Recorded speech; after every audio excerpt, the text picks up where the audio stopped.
अस्सलाम वालेकुम जी, मैं हूं आपके साथ समिया लियाकत एक और व्लॉग के साथ आपकी खिदमत में हाजिर हैं। आज हम बात करेंगे तारकीन वतन के हवाले से जिनकी कश्ती को हादसा रूनुमा हुआ है और बहुत बड़ी तादाद में अफराद के जाँ बहक होने का अंदाज़ा लगाया जा रहा है। बुध के रोज़ यूनान की समुद्री हदूद में तारकीन वतन की कश्ती डूब गई और ऐसा होना किसी सानहे से कम नहीं है। इस कश्ती में पाकिस्तानी भी सवार थे, मिस्र से ताल्लुक़ रखने वाले अफराद भी थे, शामी भी बहुत बड़ी तादाद में इस कश्ती में सवार थे और बताया जा रहा है कि इनकी तादाद सैकड़ों में थी। अक़वाम मुत्तहिदा की मुहाजिरीन की एजेंसी बताती है कि हो सकता है कि इस कश्ती में कम से कम 400 और ज़्यादा से ज़्यादा 750 अफराद सवार हों। ये कश्ती यूनान के इलाके पाइलॉस से 50 मील के फासले पर समुद्री हुदूद में ही हादसे का शिकार हुई है और खबर रसा इदारा रॉयटर्स ये कहता है कि सैकड़ों में अफराद जाँ बहक हो सकते हैं। पाकिस्तानी दफ्तर ख़ारजा ने इस बात की तस्दीक की है कि लोगों की तलाश का अमल शुरू कर दिया गया है और अब तक जो अफराद ज़िंदा बचे हैं, चंद एक ने इंटरनेशनल और मकामी मीडिया से बातचीत भी की है और उन्होंने बहुत दर्दनाक कहानियाँ सुनाई हैं। उनके साथ नारवा सलूक रखा गया, उनके पास खाने को कुछ नहीं था, उनके पास पीने को साफ़ पानी नहीं था।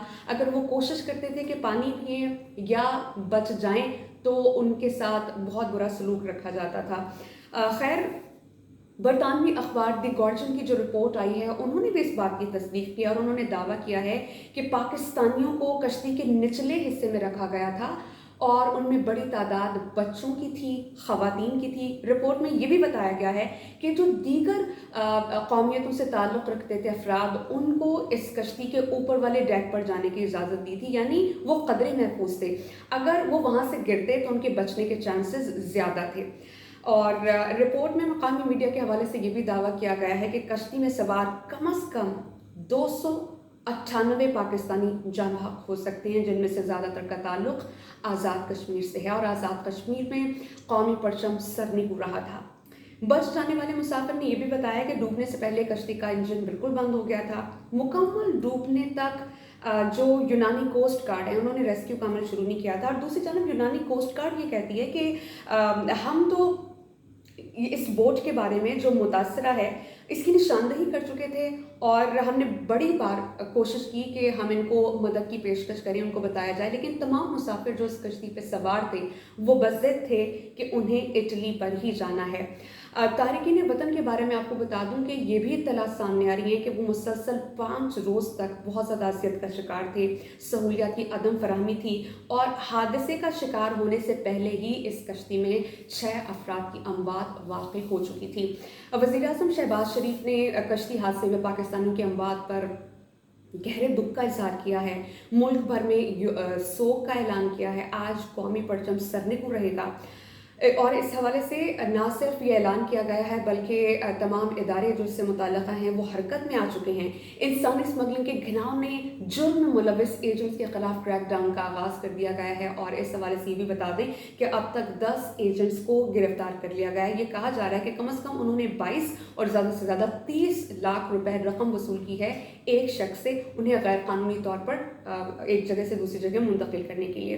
इसके साथ साथ यूनान में भी तारकीन वतन की कश्ती डूब जाने के बाद जो इतनी बड़े पैमाने पर हलाकतें होने का खदशा जाहिर किया जा रहा है, तो इस पर वहाँ के मकामी लोग दारुल हुकूमत एथेंस में सरापा एहतजाज थे और उनका ये कहना था कि पनाह गज़ीनों को बचाने के लिए कोई ख़ास इक़दामात नहीं किए जाते। न सिर्फ पाकिस्तान बल्कि यूनान में भी 9 स्मगलर्स को गिरफ्तार कर लिया जा चुका है।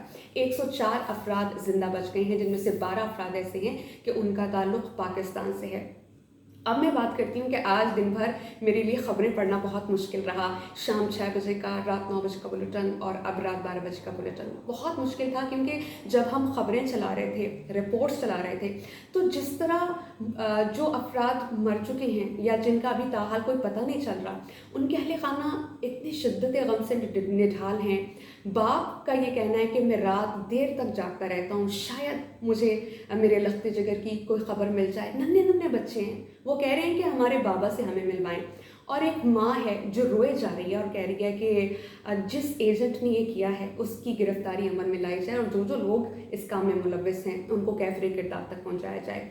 एक बाप ये कह रहा था कि मैं चैन से सो नहीं सकता, कहते हैं मुझे मेरे बच्चे का कुछ दिखा दो, कुछ ही दिखा दो कि मुझे चैन आ जाए, मुझे पता चले मैं बहुत तकलीफ़ में हूँ, इस कुर्ब से गुज़र रहा हूँ, मुझे नहीं पता कि मेरा बच्चा ज़िंदा है या नहीं। बहुत सी वजूहात हैं लोगों की एक जगह से दूसरी जगह मुंतकिल होने की, जो लोग अपना घर-बार, अपना सब कुछ, अपना मुल्क छोड़ के जा रहे हैं क्योंकि इन्फ्लेशन बहुत ज़्यादा है। ये भी लोग डिस्कस कर रहे हैं कि शायद गुर्बत बहुत ज़्यादा है, इसीलिए लोग तरजीह देते हैं कि बैरून मुल्क जाएँ, वहाँ पे जो करेंसी है वो मकामी करेंसी से बहुत बेहतर है। आपको इस बारे में बता दूँ कि एक्सप्रेस ट्रिब्यून की एक रिपोर्ट आई थी कि साल 2022 में जितने पाकिस्तानी हैं उनकी तादाद है 7,65,000, जिन्होंने पाकिस्तान से बैरून मुल्क जो चले गए हैं for the sake of good earning, ताकि वो अच्छा कमा सकें, अपने घर को सपोर्ट कर सकें। जबकि 2021 में ये तादाद तकरीबन 2.5 लाख थी। कहाँ 2.5 लाख और कहाँ पौने 8 लाख।